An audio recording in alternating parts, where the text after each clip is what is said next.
So, this is a bit of a unique video for the Sports Ball Network because this is our first co-hosted video. I do believe it So is, yeah. yeah, no, and we're going to be quickly reacting here to the NFL draft that happened last week. Just absolute insanity.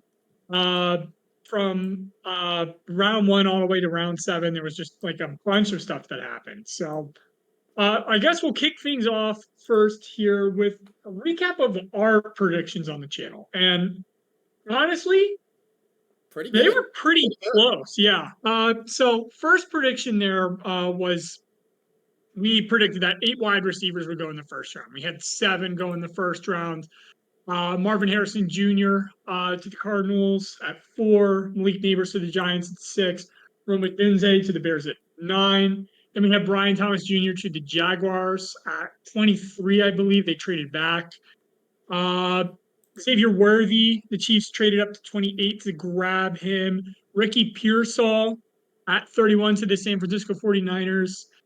And finally, and this ties into another prediction we had on the channel that we did get right, the Carolina Panthers traded back into the first round like we said they would, and they picked Xavier Legette from South Carolina.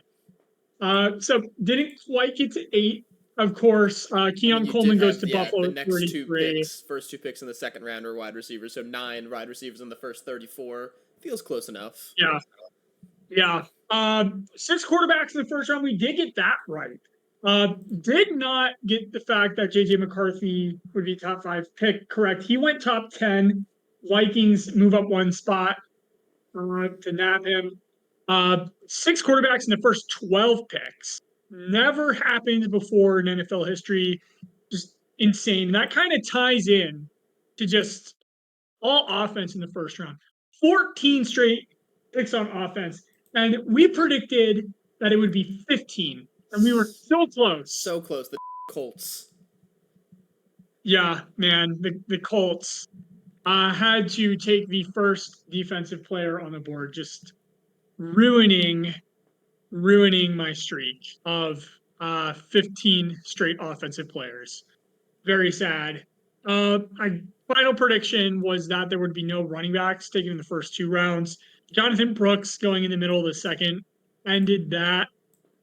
But other than that, there were no other running backs. There was a chance, of course, that a guy like Trey Benson or Brooks would go in the second round. So I'm not too upset about that one. Uh, but yeah, man, what a draft. And what's the first thing you think of I mean, when, we have to talk about the Falcons, right? That has to be the first thing that everyone's looking for us to talk about. Going yeah, going to get Michael Penix Jr. at pick number 8, which seemed really high. I mean, he was seen as a second round talent at best by a lot of analysts, and they just paid Kirk Cousins, what is it, 150, 160 million dollars to be their starting quarterback for the next 4 years, and they draft a guy who, let's not kid ourselves, he's not young. I think actually when this video comes out, he might be celebrating his 24th birthday. It'd be different if it was a guy like Jordan Love, who you drafted at 21 years old to the Green Bay Packers and he got a few years to sit behind a great quarterback. This guy might be 27, 28 years old by the time that he starts. I mean, you had all those yeah, defensive players on the board like Leatu Latu or Dallas Turner, Jared Verse. I mean, there were a lot of good defensive players that were on the board that might have served the Falcons better in terms of competing this year. yeah. So let's talk about that, man. I mean, I mentioned in the video I had Michael Penix as my second graded quarterback. Turns out after the draft, a lot of teams did as well. The Saints, the Vikings, the Raiders, the Seahawks, and the Broncos. Uh, I think all of them called potentially to move up to get Penix, except for maybe the Broncos, who I think were willing to stay pat and grab Nix at 12. I think they had a similar enough grade. Penix, I think, was slightly higher, but they were confident that they could get Nix. Falcons taking Penix does not really make sense from a financial standpoint. Burke got a big deal. Gonna correct you there. You said it was like 150 million. It was 180 million, so he Like was even higher. a lot of money. Uh, Yeah, 100 million guaranteed, including 90 million over the first 2 years. Kirk is 36, so I can see why the Falcons would want to get a quarterback there.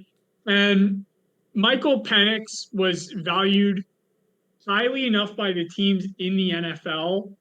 Just put ESPN and like draft analysts aside. Michael Penix, for a lot of NFL teams, was the second best prospect in a lot of their minds. And they were going to plug and play him day one. I think particularly he was linked a lot to the Raiders, who were one of the teams trying to call Atlanta to move up. So to see Penix go in the top 10 wasn't really surprising to me. It was more the team. It, And it really is the team because but I think Penix in my view is the third best quarterback in the draft. I do think Jaden Daniels is better than Michael Penix Jr. in the long term. But I mean, you're going to pay Kirk for those 4 years. He's going to be 28 years old, and by that time he's going to be due for an extension. So it just doesn't really make sense for the team. And like they had some good picks later in the draft, the Falcons. I mean, it forces them out of like an F grade for this draft, but definitely not. I think what Falcons fans were hoping for. no, and it really doesn't make sense. The whole point of drafting a rookie quarterback is you get the financial luxury to surround him with higher end talent in free agency and pay guys so that way you can go out and compete. The Falcons pay Kirk Cousins all this money, and then they go and draft a quarterback in the top 10 when they sorely needed an edge rusher. And if you saw kind of the stuff afterwards, they did try to trade back into the top 10 for Latu, who ended up going to the Colts at Yeah, I 15. know But they really wanted Latu. yeah, insane. Uh, I mean, let's go to another so many quarterback. offensive linemen. I think that Uh, we should go to the Bears and just the Caleb Williams and everything else first because I think the Falcons had one of the worst drafts. The Bears might have had one of the best drafts. yeah, so I really liked what the Bears did. They didn't really do a ton. They grabbed Caleb Williams at 1, the obvious pick. Got Roma Dunze at 9, and this is a sneaky good pick for the Bears. I mean, it's just a good pick, but it's also like people don't realize Keenan Allen's contract is done after this year. I don't expect the Bears to re-sign him. DJ Moore is a free agent after 2025. So the Bears needed like a high end wide receiver in addition to him. So in the event he leaves in free agency, they still have something on that offense. But I think that he Uh, also pairs really well with them. I mean, Keenan Allen and DJ Moore, yeah, neither of them are like take the top off the defense like Roma Denze is going to be. yeah, I think Rome is just like a physical freak, and he's gonna be like he could end up as the alpha wide receiver in the room by the end of the year. I mean, DJ Moore is really good. He's like your he's like your X, like your Z wide receiver. Keenan's your slot guy. Rome is more like DJ Moore, but he's just like bigger and faster and stronger. Right. He's just really good. Uh JJ McCarthy goes to 10 at the Vikings. We did call in our earlier video that he would be a Viking. We thought the Vikings would have to trade into the top 5. They didn't. I think he goes into the best situation outside of Caleb Williams for a rookie quarterback. You have Justin Jefferson, Jordan Addison, TJ Hawkinson, Kevin O'Connell scheming. I think he could see a lot of instant success. And I know I compared him to Mac Jones in our earlier video, and I still believe that he may not be like the best pro, but he's going to have a chance because of where he landed, I think. I mean, he's definitely like the more, he's got a stronger arm than Mac Jones, I think, firstly. And secondly, I mean, Mac Jones just wasn't in the right situation, right? The Patriots didn't have talent. Mac Jones not a guy who raises the ceiling of your team. JJ McCarthy might not be that either, but he can be more of a game managery quarterback like Brock Purdy on the 49ers because he has all those weapons. And second of all, you get to pair a guy named JJ with Justin Jefferson, whose initials are JJ, so that's an automatic dub, too. Yeah, JJ to JJ. Uh, And they also did a let's great job getting Dallas Turner at 17. That should not go unnoticed either. I mean, they lost Daniil Hunter, that's going to definitely hurt their defense this year, but Dallas Turner was a great pickup at 17. One of the best defenders, maybe the best defender in the entire draft. Yeah, no, definitely. Uh, let's talk defense for a sec. I know I wanted to talk about O-line, but we'll talk about them in a minute. Defense, little bit of a run after the first 14 picks when offense you had Latu at 15, Dallas Turner at 17, Quintavion Mitchell to the Eagles at 22, Terrion Arnold to the Lions at 24. Dijon fell. He fell to Philadelphia in round 2, and honestly, phenomenal draft for the Eagles. They needed defense, and just the way the draft fell and just the way these defenders fell just lined up perfectly for them. Them and the Lions. The Lions needed defense too. It really was what killed them in the NFC Championship game, and it was the reason why they didn't make the Super Bowl. Yeah. I think both of those teams won this draft in that regard, and they will both be really good in the NFC. Yeah, But I think Quinyon defense- Mitchell was a steal of a pick at 22. I mean, there's the slight concerns about, like, yeah, he wasn't playing the highest of competition at Toledo, but he tested well, so you think that that's going to be okay. And, hey, the Eagles are going to have a white cornerback. How cool is that, right? Cooper's really good. Yeah, and He's an athletic freak. I mean, I've seen videos of him, like, hitting crazy dunks playing basketball, and he's got great speed. He's got pretty good physicals, and he's like 6'1", maybe like 200 pounds. I mean, he's got good physicals, so he should hold up. yeah, I think Cooper DeJean, he might end up the better of the two. I mean, Uh, you needed cornerbacks with Bradbury and Slay getting older, right? This is the next generation, and I think that worst case scenario you hit on one of them, right? I find it hard to believe that both of these guys are not good. Yes. So I'm looking. Cooper DeJean is he could have been the first white cornerback drafted in the first round since Roger Farrell out of Missouri in 1969. I was gonna say that's a 1960s name, Roger Harold. Is that what you said? It is Roger Warrell. Okay, And that's and the Eagles could move him to safety. I think looking at the team's communications, they'll play him at both corner and safety. But he would be the first white cornerback since I'm pulling it up now. Man, why can't I find this?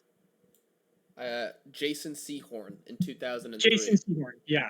So Okay, that's so it been has 20 been years. 22 years. Yeah. 21 years. 21 years. Yeah. The amount of time since a white cornerback has started in the NFL is now old enough to legally drink. That's crazy. So offensive line. There was just so many of these guys taken in the first round. I think there was like 60 of them. 60 of the first 32 picks were offensive linemen. I'm gonna look this up because there was a lot, and there was like 8 or 9 taken in the first round. I think I'm counting 8. I'm counting. Or there's a center here too, so I guess 9. I think is the answer. Yeah. So Joe Alt at 5, J.C. Latham at 7. I laugh every time I hear Joe Alt. It sounds like such like a bot name. Olamuawaya Fashino, I think I pronounced that wrong, at 11. My jet. Felice Huaga at 14. Amarius Mims at 18. Troy Fotnew at 20. That's already 6 in the top 20. Yeah. Then you have Jordan Morgan at 25. Graham Barton at 26. That's 7. Tyler Guyton at 29. So that's 8 in the first round. Then looking at the second round, I'm just going to count them here. 6 in the second round, so that's 14. And then in the third, you have 10 in the third round. So that's a lot of offensive linemen. Yeah, that's 24 out of 100. So nearly a quarter of the day 1 and the day 2 picks was just on the offensive line. I mean, a lot So of that teams need really to bolster shows. that offensive line. I mean, the Jets, they need to protect Aaron Rodgers. That's priorities 1, 2, and 3 for them. So Olu Fashanu is a really good pick for them. And Yeah, I Joe really like Alt, that. he's like perfect for like a Jim Harbaugh system. That's just like the Jim Harbaugh guy, right? Like, Yeah.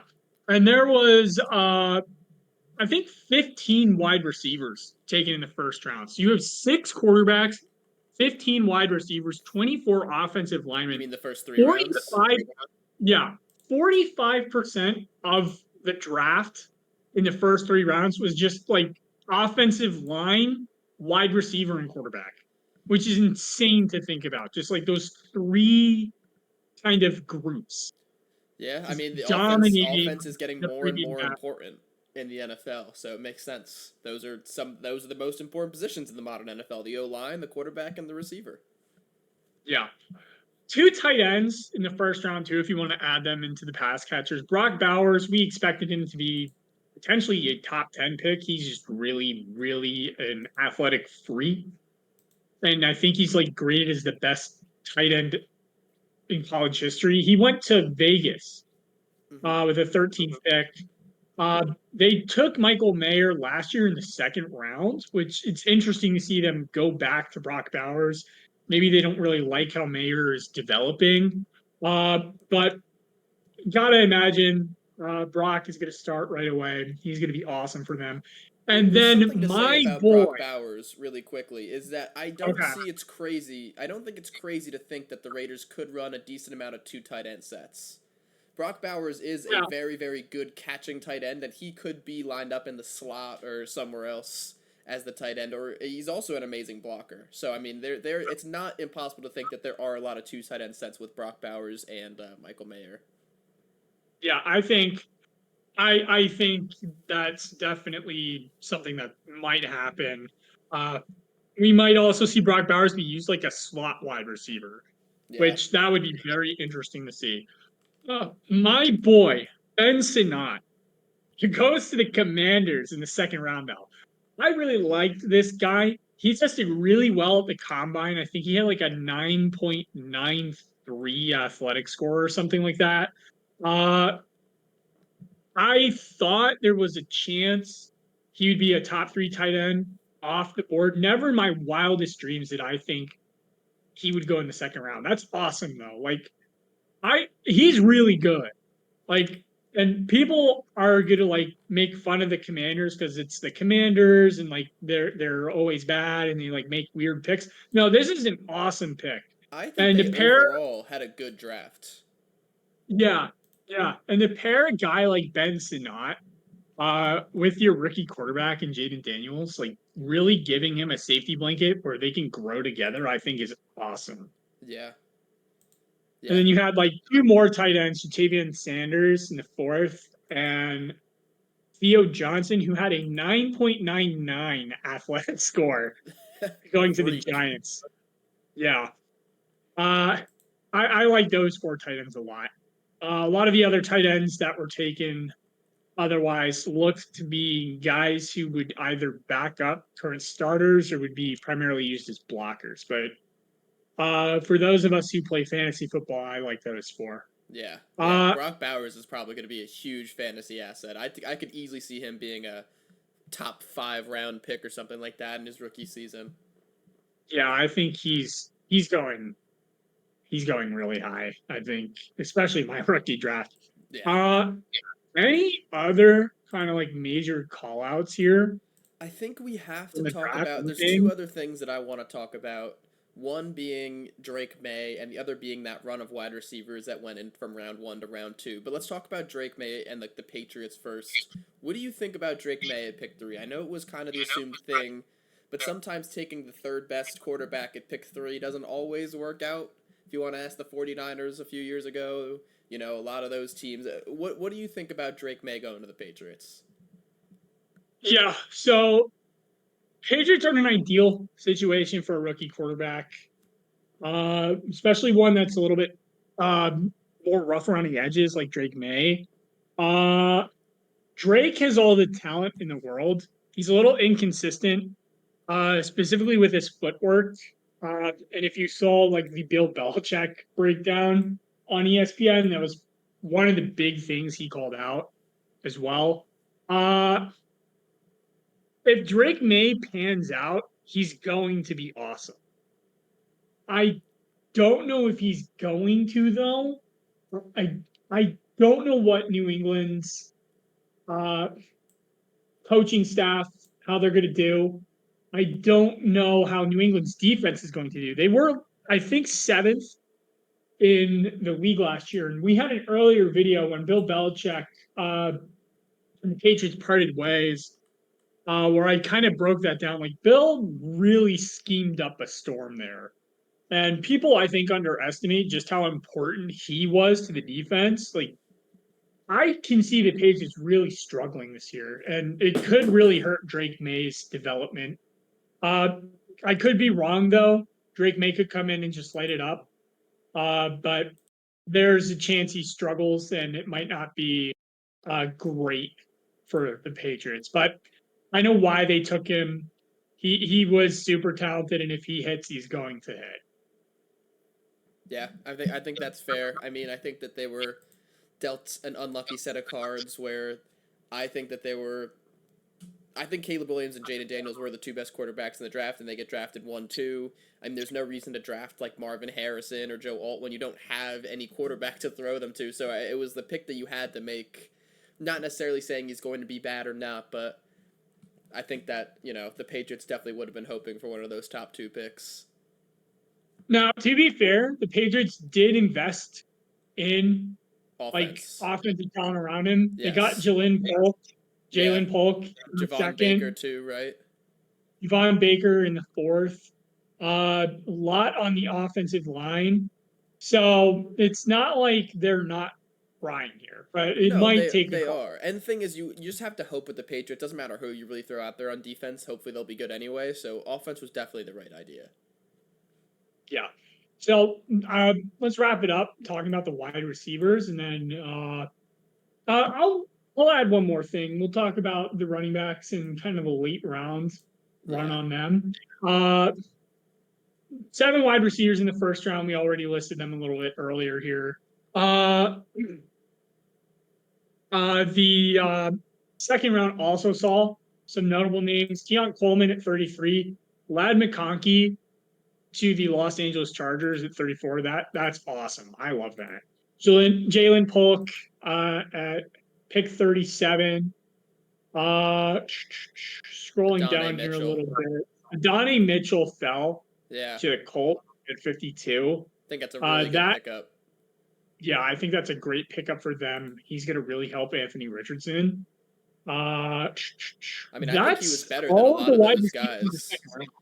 I think Adonai Mitchell has potential to be better than a lot of those guys that were taken in front of him in at least the second round, like Ladd McConkey and Jalen Polk. I mean, I think even Ricky Pearsall in the first round. I think I like at least Xavier Worthy and Xavier Legette over him, but I mean, definitely potential that he's right up in there with those guys, and the Colts are able to get him at the end of the second round.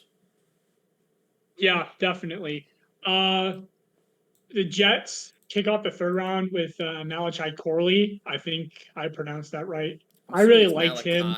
But I don't know. Malachi, yeah, it's Malachi Corley. I really like him. I mean, he should be a good depth piece, especially while Mike Williams is recovered from his torn ACL. Just any help that the Jets can have to put some attention away from Garrett Wilson so he's not getting triple teamed. It's going to be good. Jermaine Burton goes to the Bengals in the third round. Potentially could replace T. Higgins. Roman Wilson goes to the Steelers. I really liked Roman Wilson. That's a steal for them. They needed another wide receiver. They only had George Pickens really on the roster. So he's going to slot in and start day one. Then Jalen McMillan goes to Tampa. Luke McCaffrey rounds out day 2, going to Washington. The best McCaffrey brother. And then immediately with the second pick in day 4, the Broncos pick up Troy Franklin, who also fell. He was seen as a second round guy there, so it was a little surprising to see him there. And then Javon Baker, Devontae Walker goes to the Ravens. Just so many wide receivers. There's a lot of talent. With the first 4 rounds draft capital. Let's wrap it up with running backs. Blake Corum goes in the third to the Rams. We already talked about Jonathan Brooks. Trey Benson goes to the Cardinals, I think top of the that third. was a fantastic pick by the Cardinals. I think he was the best running back in this draft. I mean, hard to go against the Texas, running back pattern that we're seeing. Texas running backs being really good, but especially Jonathan Brooks coming off an ACL injury. I think it is. I think Trey Benson was possibly the best running back in this draft, and with James Conner, I really like Trey Benson. I liked him a lot. He was my top running back as well. So, and bang, James I know Conner had ball. 1 year left on the deal. You do know ball. Trey Benson, he's going to be the starter by next year, I think. Blake Corum backing up Kyron Williams. This one's interesting. Marshawn Lloyd, who was actually my RB3 in this class, goes to the Packers. It's interesting it's interesting because they just signed Josh Jacobs to that 4 year deal. But if you actually look at the contract, it's more like a 1 year deal with a 3 year option. Uh, so if Josh Jacobs struggles, Marshawn Lloyd suddenly is the starter. And then obviously the Packers, in the event Jacobs struggles, would release him. They would not re-sign AJ Dillon, who's on a 1 year rental here. Suddenly, Marshawn Lloyd is the leader in the backfield. Those are the only four that went in the first 3 rounds. They had like a big run at running backs. Uh, in the fourth, Jalen Wright goes to Miami. He's probably going to replace Raheem Mostert in a year or two. Lucky Irving goes to Tampa. He'll complement Rashad White. Will Shipley goes to the Eagles to back up Saquon. Ray Davis will complement James Cook in Buffalo. Isaac Garendo, who is an absolute athletic freak, uh, goes to back up CMC. And that could be a very dangerous backfield in San Francisco there. Sion Vaikai goes to the Lions. Braylon Allen goes to the Jets, round 4. So a bunch of running backs there. Round 5, we see Audric Estime go to the Broncos. And then looking down, Tyrone Tracy Jr. goes to the Giants. And Tyrone Tracy Jr., we'll talk about him for a second. He is a converted wide receiver to running back. It really was his first year or so. He might have had 2 years in college where he was a running back. You could see him starting for the Giants in a year, or potentially earlier if Yeah, I mean, who Devin who are they gonna Singletary. roll out at that running back this year, right? I mean, why not? I mean, they have Devin Singletary, but if Devin Singletary struggles, Oh, Tyrone Tracy definitely is going to see serious consideration as a starter. all the NFL defenses Mr. are Sheen terrified Ali. of Devin Singletary. Mr. Sheen Ali, he's gonna he went a pick before Tyrone Tracy Jr. He's a Raven. Keelan Robinson to the Jaguars.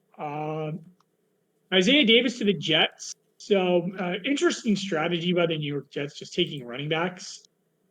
Did they take another one? No, we took I Jordan need to check. Travis. That was our other pick in the 5th round. I don't think we took anyone in the later rounds. I'm checking just because it's you never know. No, they did not. Yeah. But the Jets did have the final pick of the draft. They got to pick Mr. Irrelevant, and we're going to end the video on this one. You're a Jets fan, right? If you're So asking for anything about Jalen Key, I don't know anything about him. So yes, so I was going to ask you who was the pick, but you already knew it I was knew who the Jalen. pick was because I looked through our draft sheet once we finished the draft, but I can't say I know anything about the 200 whatever pick of the draft. Yes, so with pick 257, the Jets select Jalen Key, wrap things up. Just an absolutely wild draft. So just some quick facts for the draft. 6 quarterbacks taken with the first 12 picks. That's an NFL record. 23 players on offense. That's also a record for the first round. 23 of the first 32 picks on that side of the ball. 7 wide receivers in the first round. Uh, 24 offensive linemen over day 1 and day 2. So quarter of the selection is just dedicated to that side of the ball. One running back in the second round. Uh, and yeah, anything else you want to talk about before we wrap things up here? No, I mean, like you said, it was a crazy draft, and I'm definitely excited for the NFL season. We still got quite a few months, but very excited for the NFL season to start. I think it's going to be a very, very interesting season. Yes, sir. So that we'll wrap it up here. That's just kind of like our rapid react to the NFL draft. Yeah. So if you guys like this type of content, let us know in the comments. Leave a like, subscribe to the channel. Chances are we're also going to do another video like this when the Sixers Knicks series ends. I'm a Sixers fan. He's a Knicks fan. I'll That bring series you is into still the up in the world air. of basketball. Yes. So I'm very upset with how that's going right now. Maybe it changes though. Uh, Maybe you guys survived Game 5. Let's see how Game 6 is. It's going to be actually tonight with when we're recording, so. yes. So we're dragging this video out way too long though. I mean, you could just Gotta end cut it a here. decent amount of this. Bye! Yeah. Bye.